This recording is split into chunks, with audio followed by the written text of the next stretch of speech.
By the fire's glow, the truth is always revealed. Welcome to the Fireside Casebook. The rain in Loch Dew did not fall so much as it drifted, a fine grey horizontal haar that clung to the wool of Hamish Macbeth's uniform and turned the surrounding Sutherland hills into ghostly, indistinct humps. It was the kind of weather that encouraged a man to stay by his peat fire with a pot of coffee and a thick book, which was exactly what Hamish had intended to do until the hunger of his stomach reminded him that his larder was dangerously low on protein. Hamish Macbeth, the village constable, stood by the banks of the river Anguerna, his long, lanky frame partially obscured by a cluster of dripping alders. His hazel eyes, usually clouded with a look of deceptive vacuity, were currently sharp and fixed on a particular eddy in the dark water. In his hand was not a police-issued notebook, but a sturdy poaching gaff. "Just one, Lugs," he murmured to the ugly, tufty-eared dog sitting patiently at his heels. "Just one for the pot, and we'll be away before the water bailiff wakes from his mid-morning nap." Lugs gave a short, cynical huff. The dog knew as well as Hamish did that the constable's career was built on a foundation of avoided duties and small-scale illegalities that kept the peace better than any law book. Hamish had just spotted the silver flash of a salmon when the peace of the Highlands was shattered. It wasn't the thunder of a storm, but the high-pitched, abrasive wail of a high-performance engine echoing off the crags. The sound was followed by the screech of brakes and a heavy thud near the bridge of the Heather Road. With a sigh of profound irritation, Hamish collapsed his gaff and hid it in a hollow log. "Work, Lugs. The universe hates a quiet morning."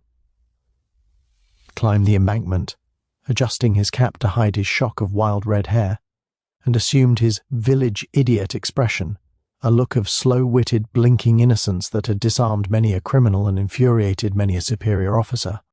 Parked crookedly across the narrow road was a pristine, cream-coloured Jaguar.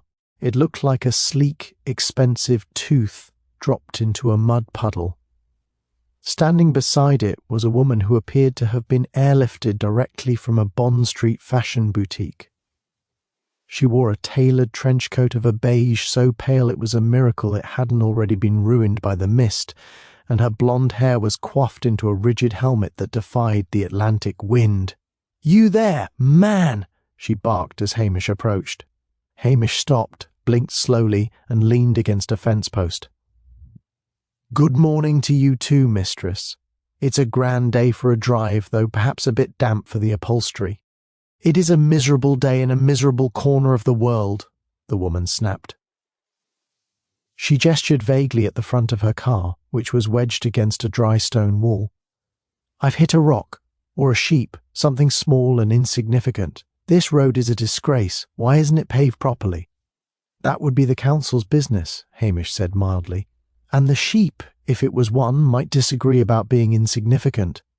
Are you the new tenant for the old manse on Heather Road?" The woman drew herself up, her eyes raking over Hamish's damp, slightly rumpled uniform with evident distaste. "I'm Mrs. Vivienne Sinclair. I haven't rented anything. I have purchased the property, and I expect the local police to do something about the state of these roads and the smell of the locals." Hamish inhaled deeply. "That would be the peat smoke, Mrs. Sinclair. Or perhaps the silage. It's the smell of Loch Dew. I'm P.C. Macbeth." "A policeman? You look like a poacher," she said, her voice dripping with Sassenach arrogance. "Well, constable, don't just stand there looking like a Highland decorative feature. Move my car, and find someone to carry my luggage. The house is a damp ruin, and I've already found a dead crow on the doorstep. I expect it cleared away immediately." Hamish felt the familiar stirrings of a deep, weary dislike. The village had seen many white settlers come and go, wealthy Londoners who wanted a piece of the quaint Highlands until they realised the rain didn't stop and the locals didn't bow. But Mrs. Sinclair seemed particularly poisonous. "I'll see what can be done about the car," Hamish said, his voice dropping into a thick, syrupy Gaelic lilt that he used whenever he wanted to sound especially dense. "But as for the crow, well, now that's bad luck, mistress. To find a hoodie crow on a new doorstep in the mist. The old folks say it's a sign that the house is looking for a soul." Mrs. St. Clair paled slightly, then her face hardened into a mask of fury. Superstitious nonsense. Get to work, man. I have a solicitor to call and a decorator arriving from Inverness. This village is going to learn that I don't tolerate incompetence. She turned on her heel and began marching up the heather road, her high heels clicking rhythmically on the tarmac, leaving Hamish and Lugs in the thickening har. A soul, Lugs, Hamish whispered, watching her go. I doubt she has one to spare. He looked back at the Jaguar. He really should call a tow truck from Strathbane, but that would involve paperwork. Instead, he decided he would go to the Lochdu Hotel, have a very slow cup of coffee, and tell everyone about the new widow of Heather Road. Gossip, after all, was the only currency that truly mattered in the Highlands. The kitchen of the Lochdu Hotel was a sanctuary of steam, the scent of frying bacon, and the low rhythmic hum of Mrs. McLean's disapproval. Hamish Macbeth sat in his usual corner, his long legs stretched out toward the range, a chipped mug of coffee held in both hands. Lugs lay across his boots, occasionally twitching a tufty ear as if monitoring the village gossip for mentions of biscuits. A widow, you say? And a Sassenach one at that, Mrs. McLean remarked, wiping a plate with unnecessary vigour. The Heather Road has been quiet since the old colonel passed. We don't need London fashion and Jaguar cars waking the ghosts. She called me a Highland decorative feature, Mary, Hamish said, his voice a low, melodious drawl. He took a slow sip of the coffee, savouring the warmth. I believe she thinks the mountains were put there for her personal aesthetic benefit, and the rain is a personal insult from the Scottish office. She'll not last, Archie McLean added from the larder. The first time the pipes freeze or a stag kicks in her kitchen window, she'll be back to Chelsea before you can say slaint. Hamish sighed, closing his eyes. He had successfully avoided a phone call from the station in Strathbane, likely DCI Blair wanting him to serve summonses in the middle of a bog, and for a brief, glorious moment, the world was at peace. The salmon he hadn't caught earlier still haunted his thoughts, but the coffee was a fair consolation prize.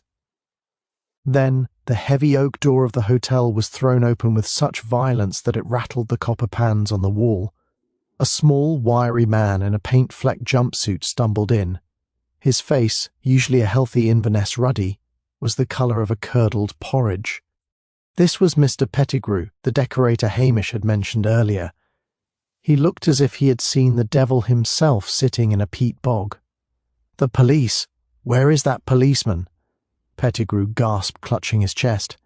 Hamish didn't move a muscle, merely opening one eye. I am here, Mr. Pettigrew, and there is no need to shout. You'll disturb the scones. Constable, the manse, the woman, Mrs. St. Clair, she's not right. Hamish felt a cold prickle of intuition that had nothing to do with the draught from the door. Not right in the head? We've already established that, man. She bought a ruin in a hair. No, Pettigrew wailed, his voice cracking. She's dead, and it's awful. She's been decorated. Hamish stood up slowly, his deceptive laziness falling away like an old cloak. Though his face remained a mask of mild bovine confusion, he grabbed his coat and whistled for Lugs. Stay there, Archie. Mary, keep the coffee hot. I fear I'll be needing it for the rest of the week. The trek back up the Heather Road was grim.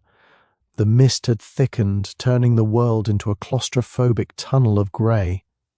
As they approached the old manse, a brooding two-storey Victorian pile of dark stone, the silence was absolute, save for the crunch of gravel and the heavy breathing of the terrified decorator trailing behind them. Hamish stepped through the front door, which stood ajar. The air inside was thick with the smell of damp plaster, expensive perfume, and the metallic tang of blood. He found Vivienne St. Clair in the grand drawing room. The room was a skeleton of stripped wallpaper and exposed floorboards. Mrs. St. Clair, the woman who had so arrogantly dismissed Hamish only an hour before, was slumped in a Louis XIV chair she must have brought with her. It was, as Pettigrew had said, a bizarre and humiliating tableau.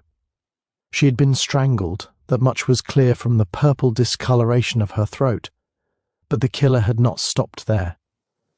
Her pristine beige trench coat had been splashed with bright neon pink gloss paint, the very paint Mr. Pettigrew had likely been hired to use on the trim. To add a final macabre touch of Highland Gothic, the dead hoodie crow she had complained about on the doorstep had been tucked into her stiff blonde hair like a grotesque fascinator. Her eyes were wide, staring in frozen outrage at the peeling ceiling, as if she was still preparing to lodge a formal complaint with the management of the afterlife. "God preserve us," Hamish whispered, his hazel eyes darting around the room, noting every detail while appearing to merely blink in shock. He saw a set of muddy footprints that didn't match the decorator's boots, a broken porcelain shepherdess on the mantel, and the fact that the victim's expensive pearl necklace was still around her neck. This wasn't a robbery. This was a statement of pure, concentrated loathing. Is she?" Pettigrew whispered from the doorway. "She is very much dead, Mr. Pettigrew," Hamish said, his voice flat. He felt a surge of genuine annoyance. This murder was going to bring the big men from Strathbane. It was going to bring sirens, forensics, and the inevitable purple-faced rage of DCI Blair. His quiet life in Lochdu had just been set on fire. "Did you touch anything?" Hamish asked, turning to the decorator. "Only the door. I walked in, saw that, and ran." Hamish looked back at the body. The pink paint was still dripping slowly onto the dusty floorboards. Drip. Hamish said to the dog, who was sniffing the air near the window with a low growl, "Go outside and watch the gate. Don't let a soul near." He pulled out his radio, his heart sinking. He would have to report this. He would have to call in the circus. And as he looked at Vivian St. Clair, crowned with a crow and ruined by paint, he knew that the peace of the Highlands wasn't just disrupted, it was buried. "Lochdu to HQ," he said into the radio, sounding as slow and rustic as possible. "I believe we've had a bit of an incident at the old manse. Aye, a murder. And you'd best tell the DCI to bring his wellies. It's a terrible mess." Hamish leaned against the damp wall and waited, his mind already beginning to sift through the village gossip for anyone who might have hated a woman they had only just met. Or perhaps, he mused, someone who had been waiting for her to arrive. The peace of Lochdu was not merely broken, it was shattered into 1,000 jagged pieces by the arrival of the Strathbane police. The silence of Heather Road was replaced by the aggressive wail of sirens and the crunch of several heavy-duty Ford Transits tearing up the gravel driveway of the old manse. Hamish Macbeth stood by the gate, his hands deep in his pockets, looking for all the world like a man waiting for a bus that was 3 hours late. Luggs sat beside him, his lip curled in a silent snarl at the oncoming cavalcade. From the lead car emerged Detective Chief Inspector Blair. He was a man who looked like a disgruntled bulldog stuffed into a cheap, shiny suit. His face was a permanent shade of post-coronary crimson, and he carried with him the unmistakable aura of a man who viewed the entire Highlands as a personal inconvenience designed to keep him away from the pubs of Strathbane. "Macbeth!" Blair bellowed before his feet had even fully cleared the car. He slipped on a patch of wet moss, his arms windmilling wildly before he regained his balance. He immediately glared at Hamish as if the constable had personally greased the driveway. "What the hell is this? I get a call about a bit of an incident, and I find out it's a high-profile London socialite with a bird on her head." "Good morning to you too, sir," Hamish said, his voice rising in that slow, melodic lilt that always made Blair's eye twitch. "I see you've brought the whole circus. I hope someone remembered the forensics kits, for the mist is fair soaking into everything." "Don't you start with the weather, you ginger streak of misery," Blair snapped, shoving past Hamish. He stopped to sneer at Luggs.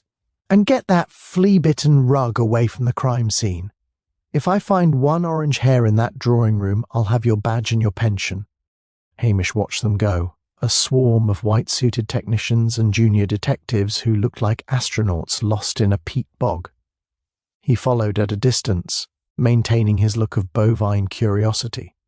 Inside the manse, the atmosphere was even more frantic. Blair stood in the centre of the drawing room, his hands on his hips, staring at the body of Vivian St. Clair. The pink paint had dried into tacky neon streaks, and the crow remained perched in her hair, looking remarkably dignified compared to the DCI. "Right," Blair barked, ignoring the meticulous procedure his team was trying to follow. "It's obvious, isn't it? Classic local job. Some thick-skulled Tugta didn't like a fancy Englishwoman moving into the big house. Probably a dispute over a fence or a stray sheep." "She'd only been here an hour, sir," Hamish offered mildly from the doorway. Blair whirled around. "I don't care if she'd been here 5 minutes. These people are savages when it comes to their land. And look at this." He pointed a sausage-like finger at the cowering Mr. Pettigrew, who was being held in the hallway by 2 detectives. "You, the one with the pink paint all over his boots."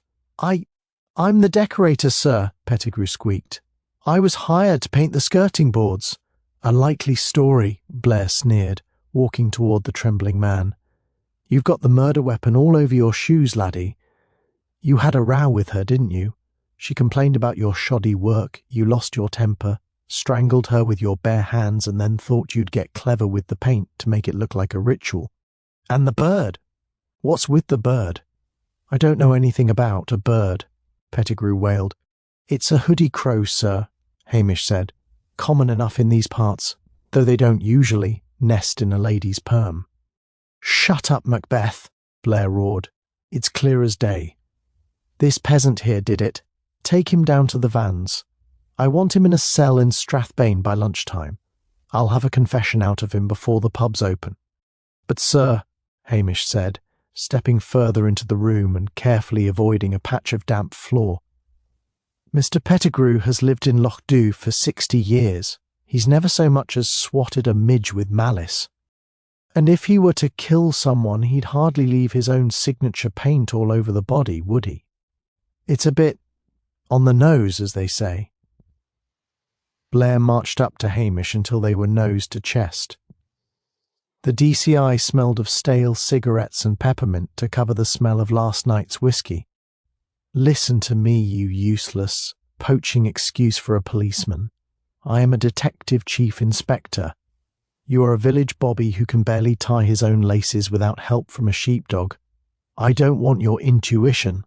I don't want your local knowledge. I want you to go outside, stand by the road, and make sure no more reporters show up.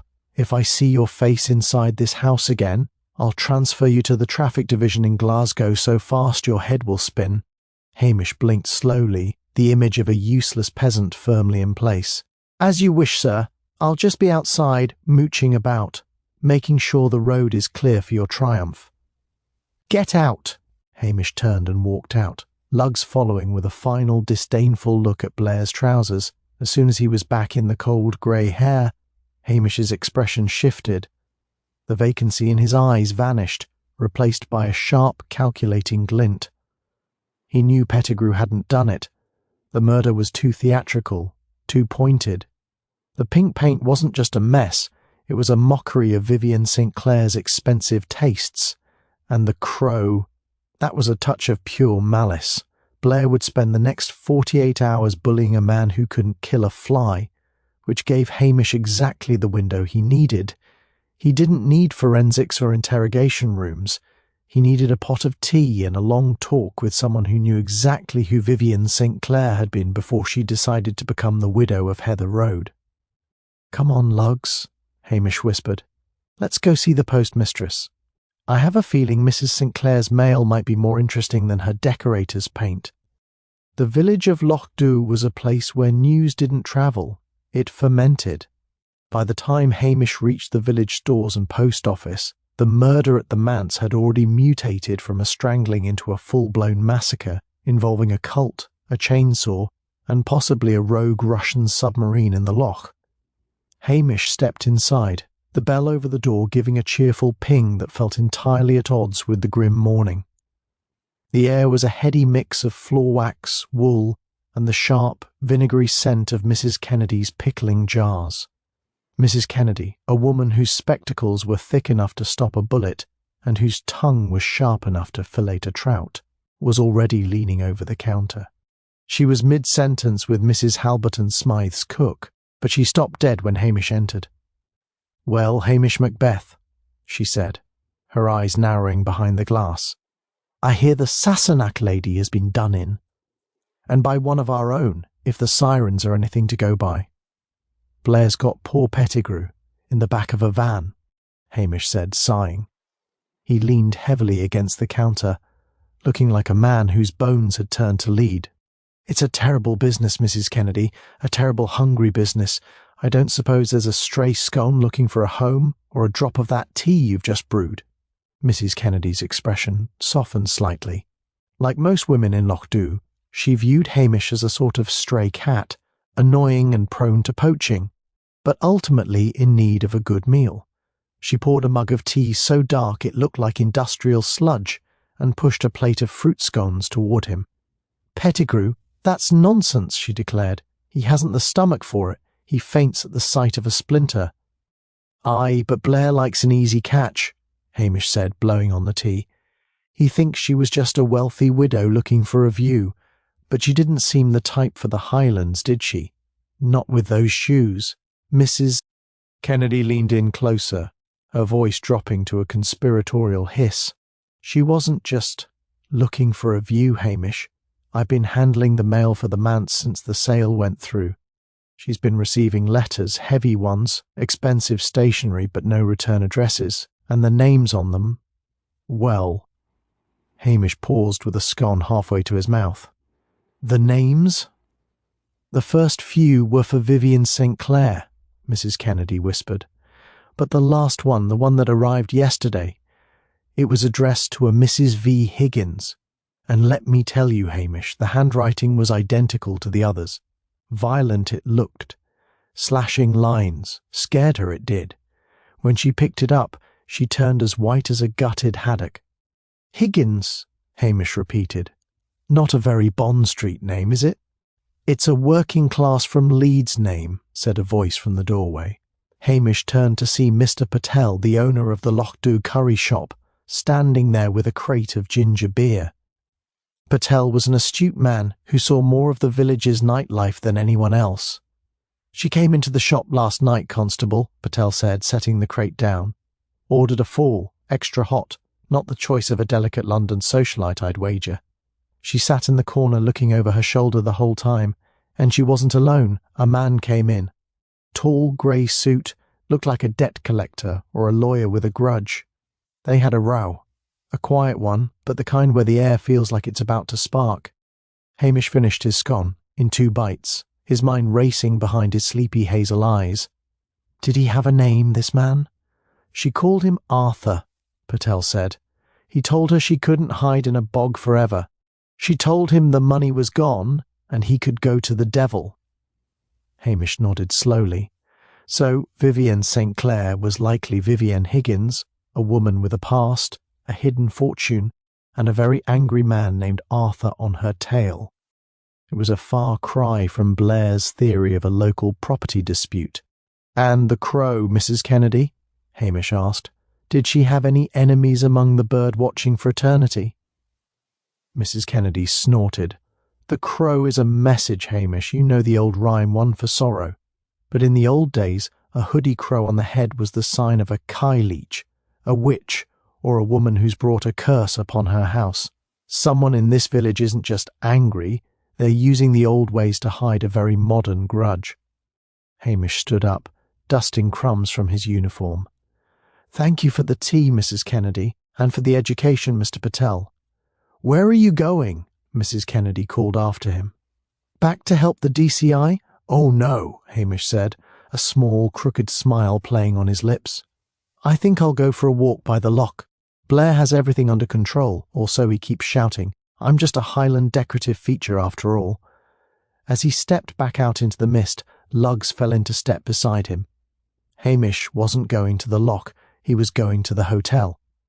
It was time to find out if Arthur had checked in, or if he was lurking somewhere in the heather, waiting for the pink paint to dry. The secrets of Vivienne St. Clair were starting to peel away, much like the wallpaper in the old manse, and Hamish suspected that what lay underneath was very ugly indeed. If the village stores were the heart of Lochdu's gossip, Tommel Castle was its distant, icy brain. The ancestral home of the Halberton Smythes sat perched on a rise overlooking the loch, a sprawling pile of granite that managed to look disapproving even in the sunlight. In the current drizzle, it looked positively funereal.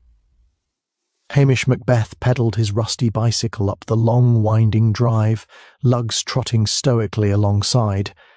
He wasn't here in an official capacity.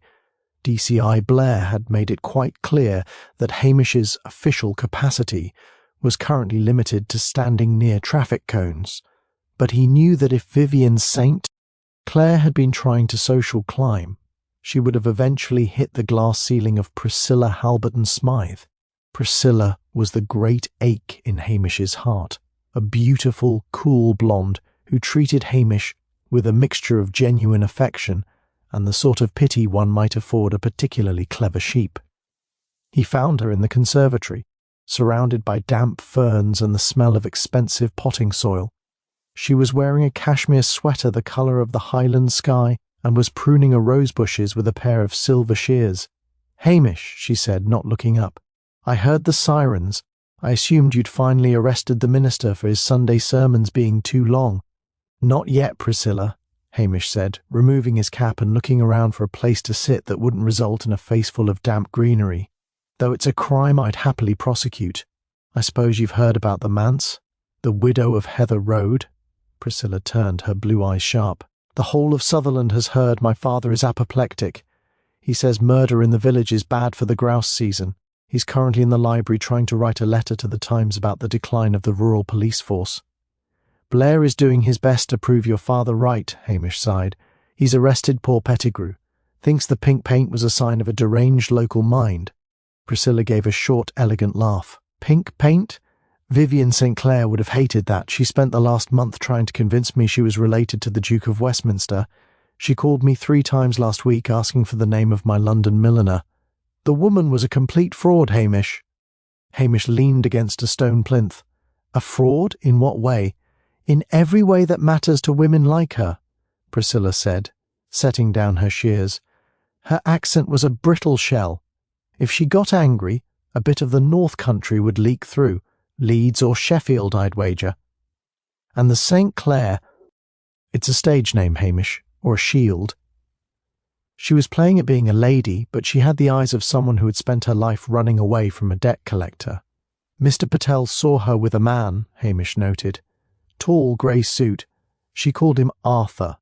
Priscilla's brow furrowed. Arthur, wait. There was a man at the hotel bar 2 nights ago. He didn't look like a tourist. He looked like a man who'd come to the Highlands to do a job. He was asking about the Higgins woman at the manse. I assumed he was a surveyor she'd snubbed. Higgins, Hamish whispered. That's the name on the letters. So Arthur comes looking for Higgins, finds St. Clair, and then she ends up with a hoodie crow in her hair and a coat full of gloss paint. The crow is the interesting bit, Priscilla said, stepping closer. She reached out and brushed a stray bit of red hair from Hamish's forehead, a gesture that made his heart perform a clumsy somersault. To an outsider like Blair, it looks like a local ritual. But to someone who knows the high society Vivian was trying to join, it's a very specific insult. In certain London circles, a crow is slang for a woman who steals from a dead man's estate, a scavenger. Hamish felt the pieces clicking together, a cold machinery of motive. A scavenger. You think she didn't just have money? She had someone else's money. I think Vivian Higgins was a nurse or a companion to someone wealthy who died recently, Priscilla said thoughtfully. And I think she didn't wait for the will to be read before she decamped to the most remote corner of Scotland she could find. And Arthur? The heir, perhaps, or a private investigator. Either way, Hamish, you won't find the answer in Pettigrew's paint shed. You need to look at who Vivian was before she put on that beige trench coat. The door to the conservatory creaked open, and the Colonel's voice boomed from the hallway. Priscilla, is that red-headed loafer in there? Tell him if he's here about the poaching on the lower beat. I've already spoken to the chief constable. I'd better go, Hamish said, putting his cap back on, before your father has me put in the stocks. Hamish! Priscilla called out as he reached the door. He turned. Be careful. Whoever put that bird on her head didn't just want her dead. They wanted her humiliated. That's not a business transaction, that's a very deep, very old hatred. Hamish nodded, his face slipping back into its mask of quiet, lazy resolve. Aye, hatred is like peat, Priscilla. It can smoulder underground for years before anyone sees the smoke. He walked back to his bicycle, lugs waiting patiently by the front wheel. He had a name, Higgins, and a motive, theft. But most importantly, he had a social context. Vivian hadn't been killed by a local who hated outsiders. She'd been killed by someone who knew exactly who she was trying to pretend not to be. He needed to get back to the station. Not to help Blair, but to use the one piece of high-tech equipment he actually liked, the old dusty filing system of the National Press database. It was time to see if any wealthy old men in Leeds had recently died under mysterious circumstances, leaving a very wealthy, very blonde nurse behind.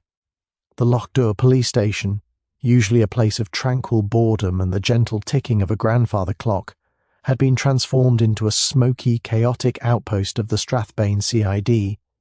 DCI Blair had commandeered Hamish's desk, which was now buried under empty crisp packets, stained coffee cups and the heavy weight of Blair's self-importance. "Sign it, you little worm!" Blair's voice echoed through the thin walls of the station's small interview room. Hamish stood in the doorway of the main office, leaning against the frame with a look of vacant curiosity. Through the glass partition, he could see poor Mr. Pettigrew, his face tear-streaked, and his hands trembling so violently he could barely hold the pen Blair was shoving toward him. I can't," Pettigrew sobbed. "I didn't do it. I like the lady. She was going to pay me double for the weekend work." "Exactly," Blair roared, slamming a hand on the table. "You got greedy. You asked for an advance. She said no. You saw all that fancy jewellery and you snapped. Then you tried to be clever with the artistic display. It's all here, Macbeth." Blair turned, spotting Hamish. "Come to see a real detective. At work. I've got him. Motivation, greed, means those scrawny little decorator's hands. Opportunity, he was the only one with a key." Hamish wandered into the room, his gait slow and shambling. He looked at the evidence, laid out on the table, Pettigrew's overalls, a set of keys and a half-empty tin of neon pink gloss paint. "It's a grand theory, sir," Hamish said, his voice a soothing rustic drawl. "Very dramatic, like one of those plays they have at the Pitlochry Festival, but there's a small hitch, like a burr in a sheep's wool." Blair's face turned a shade of purple that nearly matched the neon paint. "A hitch? What hitch, you ginger loon? The man is covered in the victim's favourite colour." Hamish reached out a long finger and pointed, not at the paint but at Mr. Pettigrew's hands. "Mr. Pettigrew, tell the DCI about your hands. They hurt," Pettigrew sniffled. "Aye, they do," Hamish said, turning to Blair. "Mr. Pettigrew has the advanced arthritis, sir. He can barely grip a sash brush for more than 20 minutes without a break. To strangle a healthy, struggling woman like Mrs. St. Clair, well, he'd have more luck trying to lift the Killen Mountains with his teeth. His grip strength wouldn't crush a ripe tomato, let alone a human throat." "He could have used a garrote," Blair snapped, though his eyes flickered with a momentary doubt. "And then there's the matter of the paint," Hamish continued, ignoring the outburst. He picked up a small, fine-tipped brush from Pettigrew's kit. "Mr. Pettigrew is a professional of the old school. He was at the manse to do the fine trim, the skirting boards and the window roses. He brought his Fitch brushes and his detailing tools. But if you look at the victim's coat, sir—" Hamish pulled a crime scene photograph from the pile. "Paint wasn't brushed on. It was flung. Great messy splashes.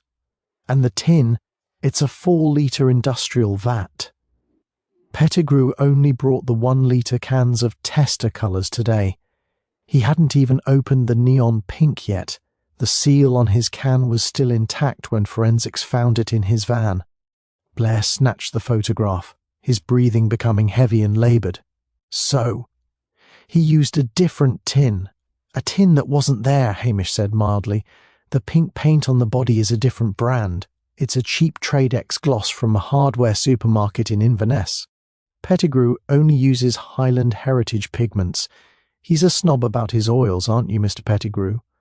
Only the best for the manse, Pettigrew wailed, sensing a glimmer of hope.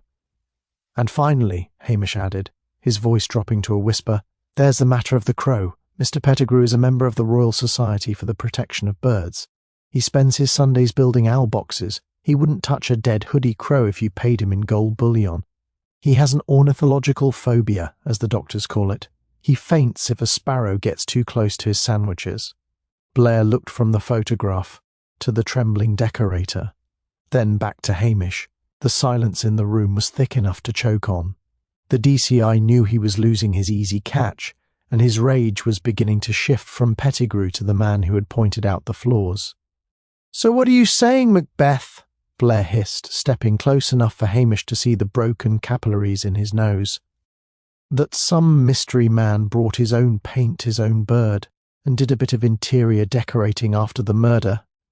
I'm saying," Hamish said, blinking slowly, "that the murder was done by someone who wanted us to think it was a local. Someone who knew Pettigrew would be there. Someone who wanted to make a mockery of the lady of the manor, using the very tools that were supposed to renovate her life. Get out," Blair growled, his voice trembling with suppressed fury. "Get out and take this crying heap of misery with you. But don't think you're clever, Macbeth. If I don't find the real killer by sundown, I'm coming back for you. I'll charge you with obstructing an investigation." Hamish didn't wait for a second invitation. He guided Pettigrew out of the station and into the cool, cleansing Highland air. "Go home, Mr. Pettigrew," Hamish said gently. "Soak your hands and stay away from any pink paint for a while." As the decorator scurried away, Hamish looked up at the grey sky. The red herring had been tossed aside, but the real predator was still in the water. The murderer wasn't a local with a grudge. It was someone who had travelled a long way to turn Vivian Higgins back into a crow. "Now, Lugs," Hamish whispered to the dog waiting by the door, "let's go find that man in the grey suit. I think it's time we asked Arthur what he did with his 4-litre tin of Tradex gloss." The kitchen of the Lochdew Hotel was once again Hamish's headquarters, mostly because Archie MacLean had produced a pot of venison stew that smelled heavenly, and DCI Blair was currently 3 miles away, screaming at a muddy ditch where he believed a murder weapon had been tossed. Hamish sat at the scrubbed wooden table, feeding a choice bit of gristle to Lugs. Across from him sat the man in the grey suit, Arthur Pringle. Up close, Pringle didn't look like a killer. He looked like a man who had spent his entire life in a windowless office, filing reports on people more interesting than himself.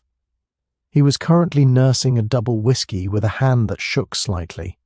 "I didn't kill her, Constable," Pringle said for the 10th time. "I'm a skip tracer, a private investigator.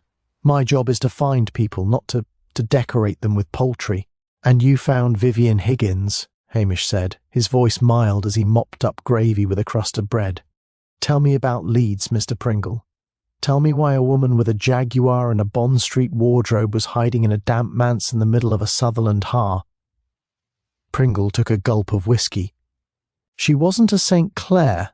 She was a nurse, a deathbed angel, they call them. She specialised in elderly gentlemen with large estates and no immediate heirs. She'd move in, soothe their final days, and somehow, by the time the body was cold, the will had been changed in her favour." "A scavenger," Hamish murmured, thinking of the crow. "Exactly. But she got greedy with the last one, old Silas Vane. She didn't just inherit, she helped him along with a little too much sedative. The family couldn't prove it, but they made her life hell. She fled north with the Varney legacy, £3 million in offshore accounts, and thought she could disappear into the scenery. But she forgot one thing," Hamish added, his hazel eyes sharpening. "She forgot that scenery has eyes, and those eyes often belong to people who have lost everything." Hamish stood up, his hunger satisfied but a cold weight settling in his chest. He looked toward the scullery, where a young woman was quietly washing dishes. She had been there since he arrived, pale, thin, and entirely invisible to the boisterous hotel patrons. She was the new girl Mrs. McLean had mentioned a week ago, a quiet soul from down south looking for a fresh start. "Angela, isn't it?" Hamish called out. The girl froze, her back to the room. The clatter of plates stopped. "Angela Vane?" Hamish asked, his voice softening. The girl turned slowly. She wasn't beautiful like Priscilla. She was worn down by grief, her eyes rimmed with red. "My name is Smith here, Constable." "I'm sure it is," Hamish said. "A good invisible name, just like the one Vivian took. Mr. Pringle here says Silas Vane had a daughter who was disinherited and left with nothing but the clothes on her back while the nurse who killed her father bought a manse in the Highlands." "She didn't just take the money," Angela whispered, her voice trembling. "She took his last days. She wouldn't let me in the room. She let him die alone, thinking I didn't care. She told him I'd sold his medals to pay for a holiday." Hamish sighed. The motive wasn't the £3 million. It was the petty, cruel lie that had severed a daughter from her dying father. "The pink paint, Angela?" Hamish asked. "That was a Leeds touch, wasn't it?" Angela gave a ghostly, bitter smile. "My father owned a toy factory. Vane's vibrant toys, his signature colour, the colour of the first dollhouse he ever built for me, was primrose pink. She used to laugh at it. She called it low-class rubbish. I wanted her to die wearing the colour of the life she stole, and the crow. She was a scavenger," Angela said flatly. "I just gave her the crown she deserved." Hamish looked at the girl, then at the empty doorway where DCI Blair would eventually return, red-faced and eager for an arrest. Angela was broken, but she wasn't a monster. She was a woman who had been pushed until she snapped, watching the woman who murdered her father try to play the lady of the manor in her own backyard. But there was a problem. Angela had been in the hotel kitchen all morning. She couldn't have been at the manse when the murder happened. "Wait," Hamish said, his brow furrowing.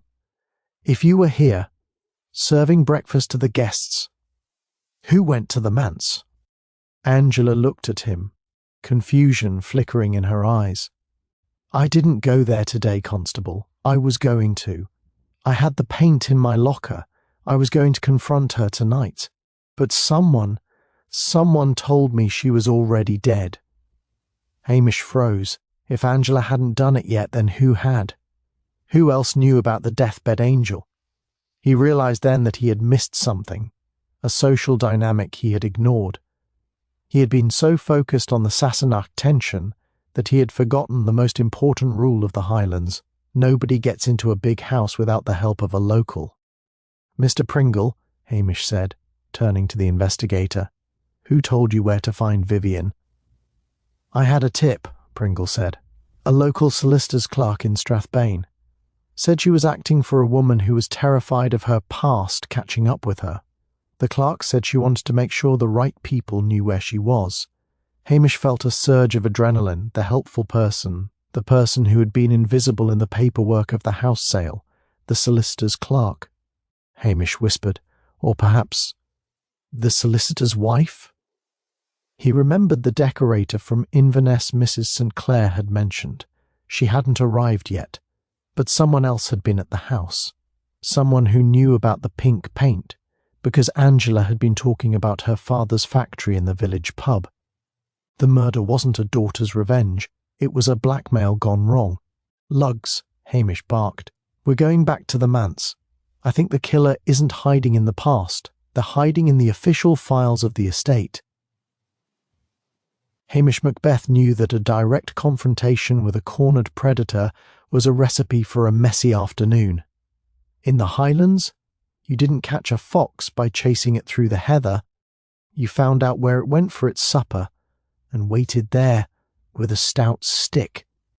He also knew that DCI Blair was currently occupied with a breakthrough, which likely meant he was shouting at a different innocent local, giving Hamish the room he needed to manoeuvre. His first stop was the village stores. He didn't buy anything. Instead, he leaned over the counter and spoke to Mrs. Kennedy in a voice that was just loud enough to be overheard by the 3 women browsing the wool section. "It's a strange thing, Mrs. Kennedy," Hamish said, sounding deeply troubled. Forensics found a hidden compartment in that fancy French chair Mrs. St. Clair was sitting in. It seemed she kept a black book, names of everyone who helped her move that stolen money from Leeds to Scotland, including a local contact who was taking a 50% cut for discretion. Mrs. Kennedy's eyes widened. A local? In Lochdu? Aye. I'm heading back to the manse now to meet the DCI. We're going to go through the ledger page by page. It's a pity, really.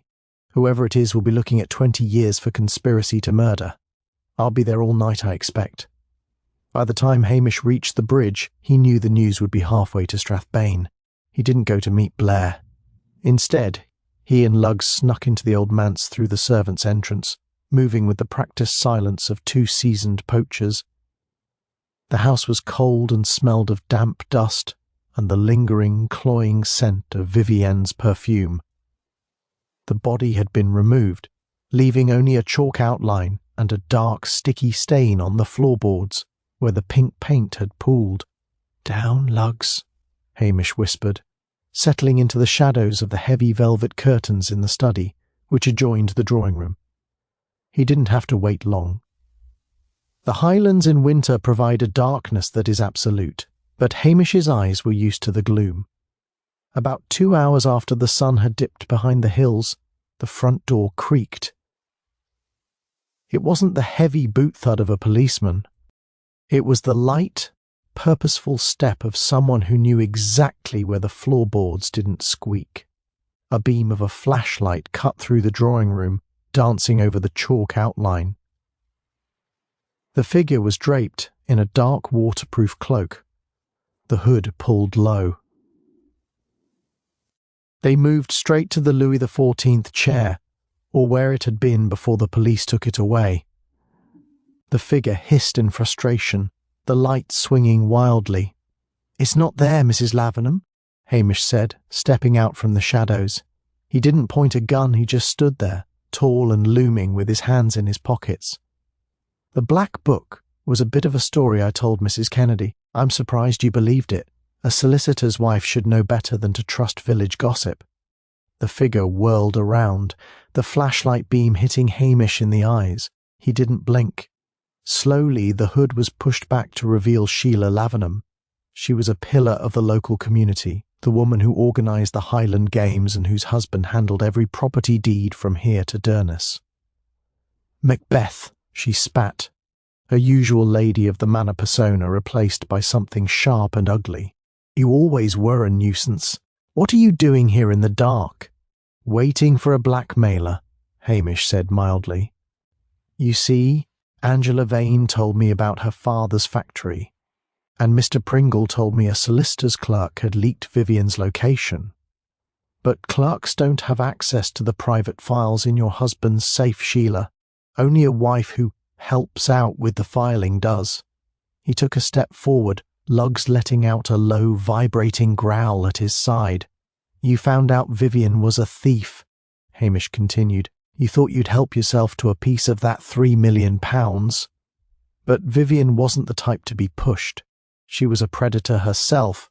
When you came here this morning to demand your first payment, she laughed at you, didn't she? She told you that a Highland biddy like you couldn't touch her."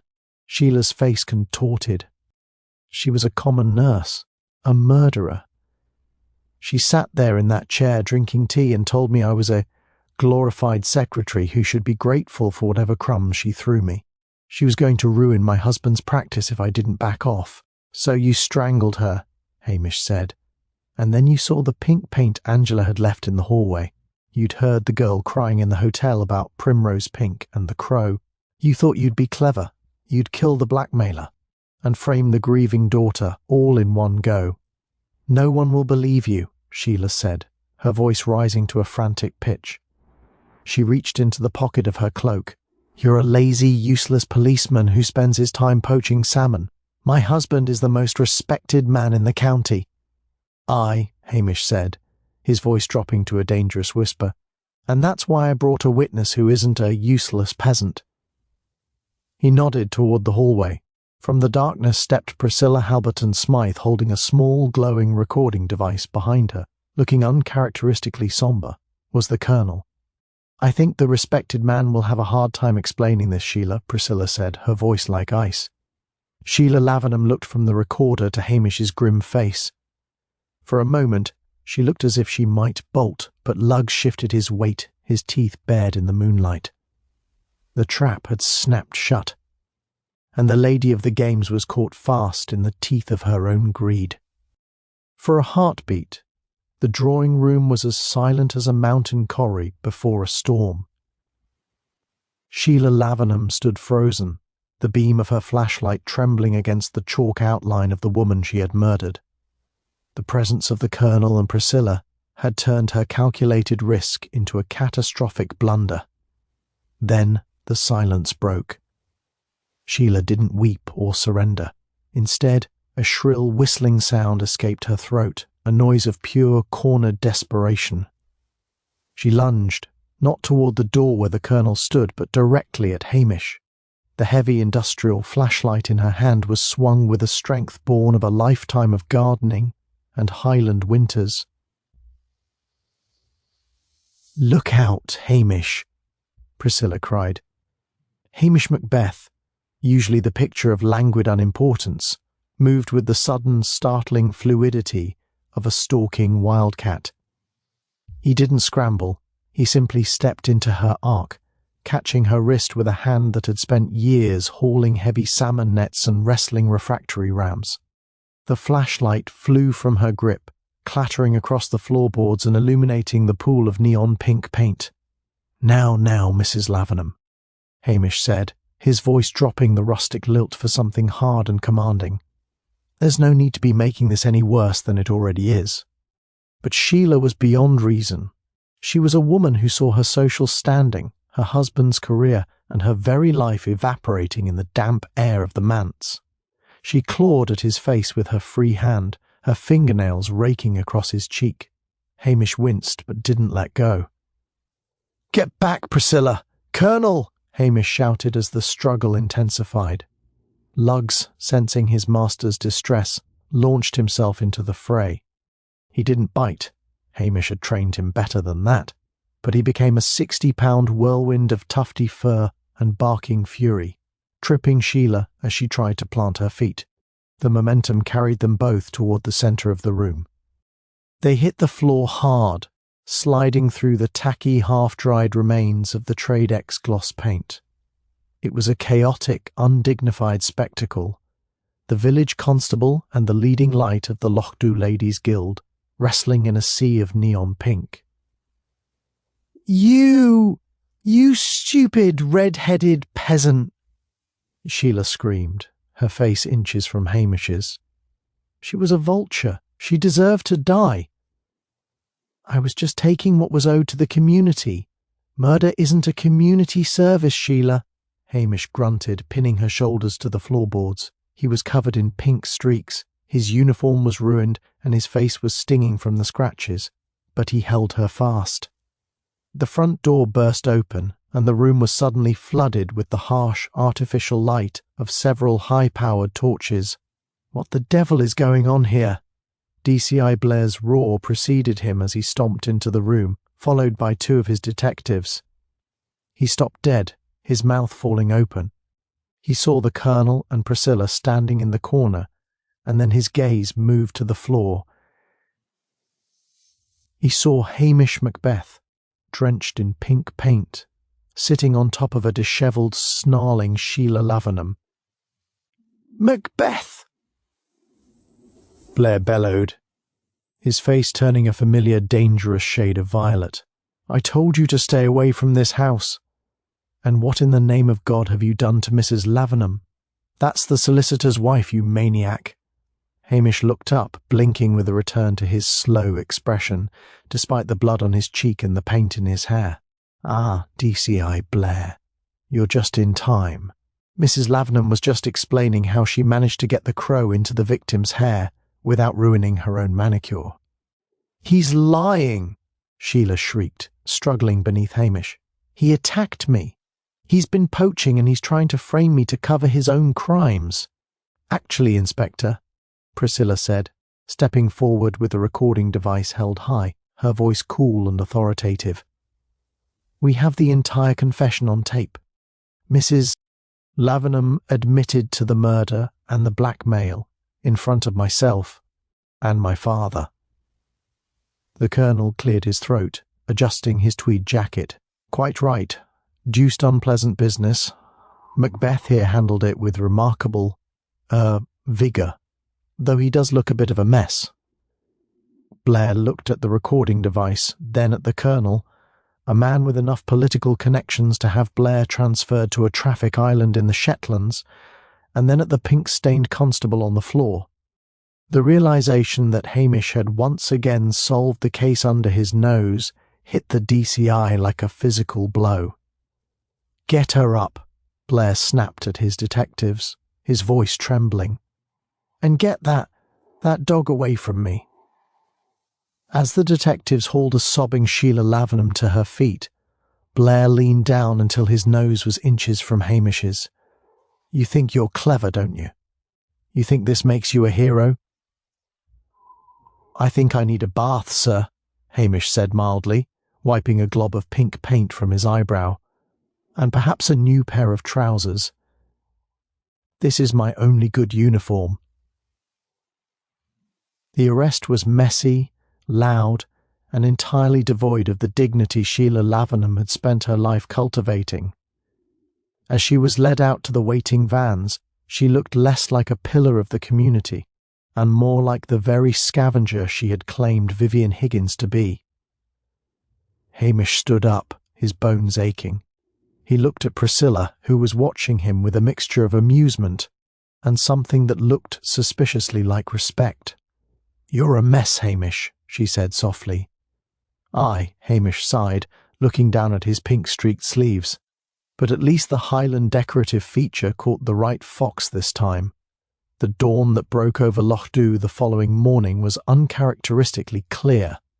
The Har had vanished, replaced by a cold, crystalline light that made the waters of the loch look like polished obsidian.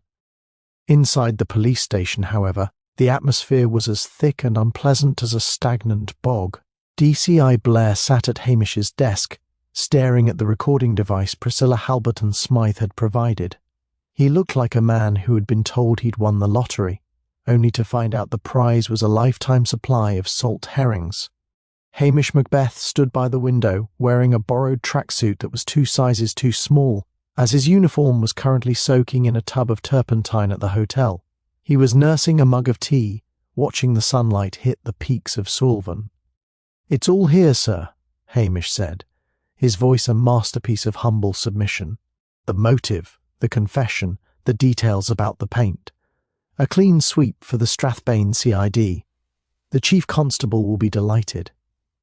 Blair looked up, his eyes narrowing. He was a man who lived for the headlines, but he was also a man who lived in terror of the paperwork that came with a high-profile arrest. "It's a mess, Macbeth." "The solicitor's wife? There will be an inquiry. There will be lawyers from Edinburgh crawling all over this. And then there's the matter of you." Hamish turned, his face a mask of wide-eyed concern. "Me, sir? You solved it, didn't you?" Blair spat the words as if they were poison. The colonel saw it. Priscilla saw it. "If I put this in the report, they'll want to give you a commendation. They'll want to promote you to sergeant. They'll probably move you to the headquarters in Inverness to run the major investigation team." Hamish let out a long, theatrical shudder. The thought of an office in Inverness, with its traffic, its noise, and its lack of proximity to a good poaching river, was more terrifying than any murderer. "Oh, I don't think that's necessary, sir," Hamish said, leaning closer. "After all, who would believe a backwater constable like me could outthink a detective chief inspector? If the report were to say that you directed me to the manse, that you suspected Sheila Lavenham from the start and used me as a stalking horse to draw her out." Blair's ears perked up. The crimson hue of his face softened into a more manageable shade of pink. "A stalking horse, you say?" "Aye. You knew the local connections were the key. You sent me to the hotel to gather rustic intelligence while you coordinated the forensics. It was your brilliant strategy of putting pressure on the locals that forced her to return to the crime scene. I was just the boots on the ground, a Highland decorative feature, as the victim put me.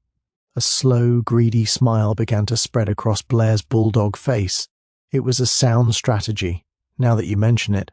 I knew that Lavenham woman was too perfect. I had my eye on the solicitor's files from the moment I arrived.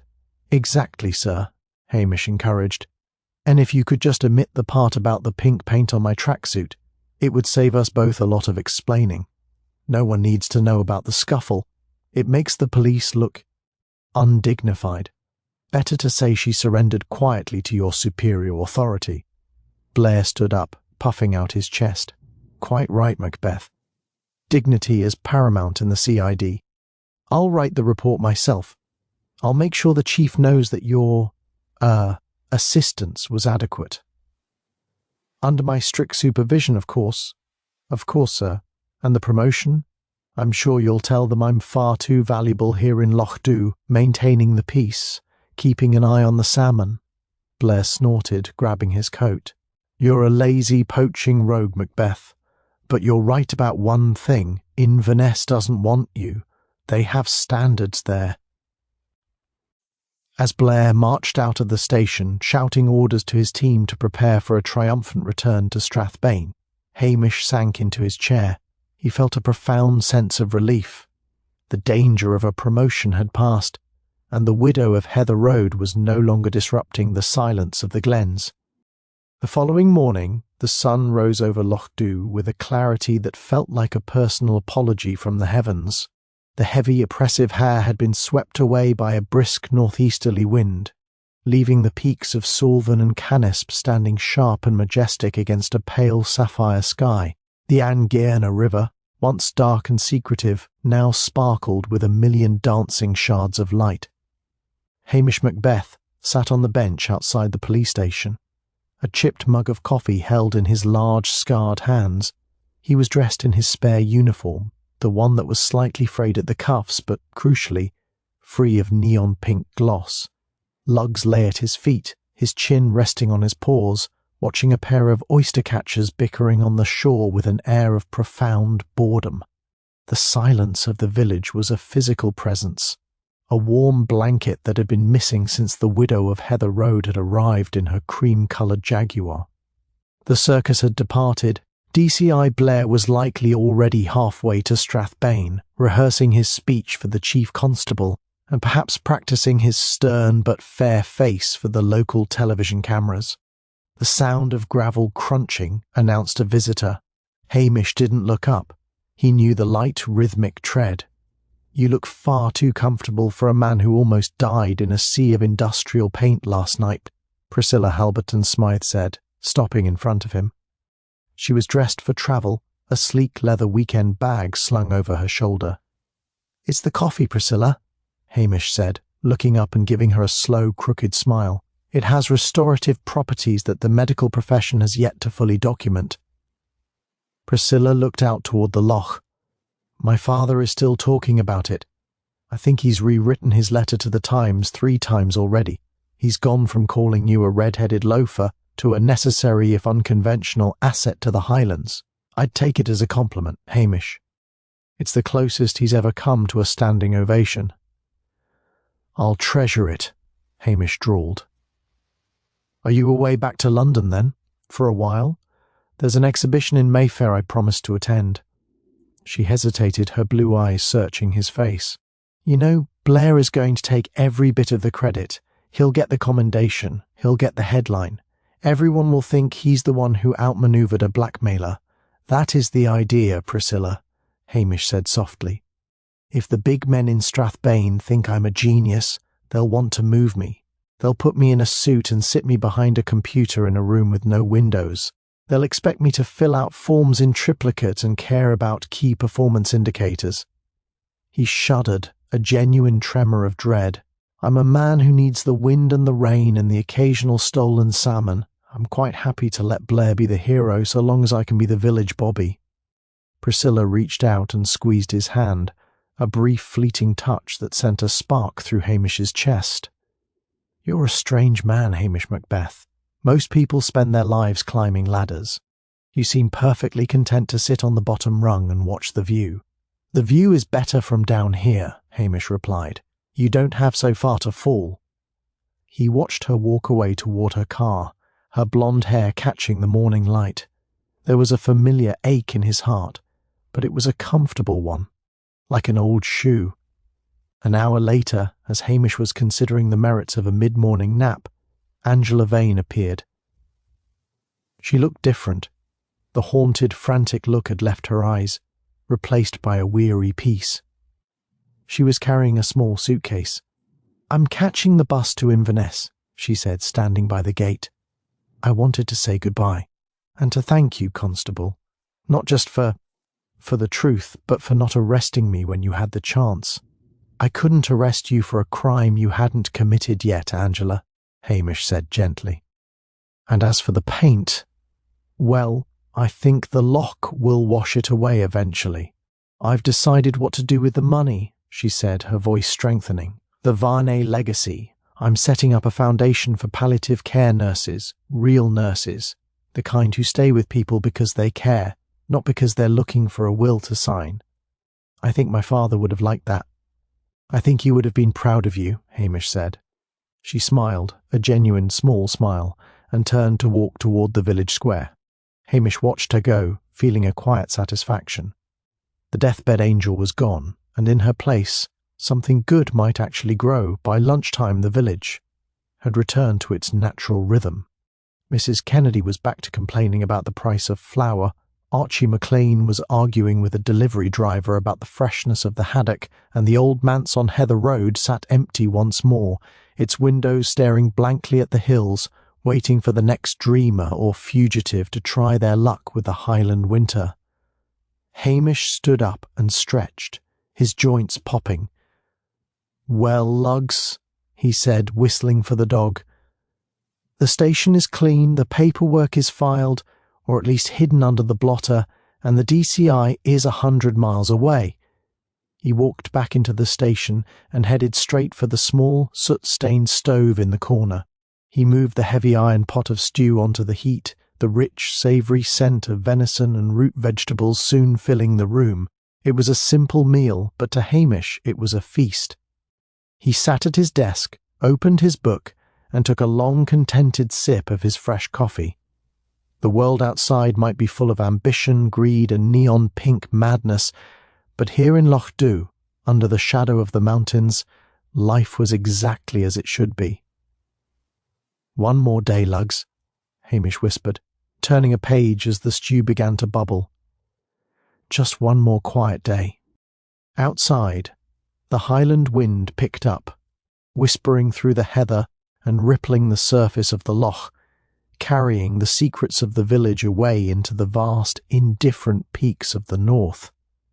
3 days had passed since the neon-pink arrest of Sheila Lovenham, and the village of Loch Dhu had already begun to treat the event with the same casual indifference it afforded to the changing of the tides. In the Highland mind, a murder was a significant event, certainly, but it lacked the long-term impact of a failed potato crop, or a particularly bad storm that took out the satellite reception. Hamish Macbeth stood on the bridge of the Heather Road, watching as a heavy-duty recovery truck from Inverness struggled to winch Vivienne St. Clair's cream-coloured Jaguar out of the ditch. The car, once a symbol of sleek, Sassenach arrogance, was now a battered hulk, its underside caked in peat mud, and its fine upholstery likely smelling of stagnant bog water. "A waste of a fine machine," came a voice from behind him. Hamish didn't turn. He knew the scent of stale peppermint and expensive tobacco. It was the minister, Mr. Wellington, looking particularly dour in his black Sunday best, despite it being a Tuesday. "It's just metal and leather, Minister," Hamish replied, his voice a low melodic hum. "It didn't belong here any more than the woman who drove it. The Highlands have a way of rejecting things that try too hard to shine." The minister sighed, leaning his elbows on the stone parapet next to Hamish. "I suppose you're right, Macbeth. But the gossip, man. The gossip is like a plague. I spent 2 hours this morning trying to comfort Mr. Lavenham, and all he wanted to know was if he could get a refund on the deposit Sheila paid for the Highland Games catering. The woman is facing a life sentence for murder, and he's worried about the price of sausage rolls. Hamish allowed a small, cynical smile to touch his lips. Practicality is a survival trait in Sutherland, Minister. Grief doesn't pay the baker. And what about you? The minister looked at him with keen, intelligent eyes. I hear the DCI is to be featured in the Strathbane Gazette tomorrow. The bulldog of the glens, they're calling him. Not a mention of a certain red-headed constable who spent half the night covered in gloss paint. I prefer the shadows, Minister. The light of a flashbulb always makes me look a bit dim-witted, which is a reputation I've worked very hard to cultivate. As the recovery truck finally hauled the Jaguar onto its flatbed and roared away, Hamish felt the final chord of the investigation snap. The manse was locked up again, the for sale sign already being prepared by a firm in Inverness, though Hamish suspected it would take a long time to find a buyer who didn't mind the lingering history of crows and neon. He whistled for lugs and began the long walk back toward the village. He stopped briefly at the cemetery, looking at the fresh mound of earth where Vivian Higgins, no longer St. Clair, had been laid to rest. There were no flowers, save for a small, simple bunch of heather that had been left near the headstone. Hamish suspected it was from Angela Vane, a final gesture of forgiveness before she left the Highlands for good. "Rest easy, mistress," Hamish whispered. "The air is quiet now." The evening was drawing in, the sky turning a bruised purple and orange. Hamish made his way to the hotel, where the light spilling from the windows looked warm and inviting. He didn't go inside. Instead, he slipped around to the back, to the small stone shed where he kept his unofficial equipment. He emerged a few minutes later with a sturdy gaff and a heavy canvas bag. The salmon he had missed on the morning of the murder had been haunting his dreams. It felt only right that the case should end exactly where it had begun. The river Ngerna was running high and silver in the twilight. Hamish moved with a silence that would have baffled DCI Blair, his long frame blending perfectly into the shadows of the alders. He waited, his breathing synchronized with the pulse of the water. There, a silver arc broke the surface, a magnificent cock salmon leaping against the current. With a movement as swift and instinctive as a striking heron, Hamish's arm flashed. There was a brief, powerful struggle, the splashing of water, and then silence. Hamish stood up, breathless, holding the heavy fish. It was a beauty. At least 12 pounds of cold, muscular silver. "Just for the pot, Lugs," he murmured to the dog, who was wagging his tail in approval. "A man cannot live on justice alone. He needs a bit of butter and some poached fish to keep his soul in balance." He walked back to his cottage, the bag heavy against his hip. Inside, he lit the peat fire, the familiar earthy scent filling the small room and chasing away the chill of the evening. He moved with a quiet, practiced efficiency, preparing the fish and setting a pot of water to boil. As he sat by the fire later that night, a plate of perfectly flaked salmon and a thick slice of Mary MacLean's bread before him, Hamish felt a deep, resonant sense of peace. The widow from the Heather Road was a story for the history books now, a tale to be told over drams in the hotel bar for years to come. But for Hamish, the victory wasn't in the arrest or the confession. It was in the fact that tonight he was exactly where he wanted to be. He was the smartest man in the county, and nobody knew it but his dog. He took a bite of the salmon, closed his eyes and listened to the wind rattling the window pane. The Highlands were harsh, dark and often cruel, but they were home. And as long as the rain kept falling and the salmon kept leaping, Hamish Macbeth would be there to watch over it all, lazy, unkempt, and entirely indispensable.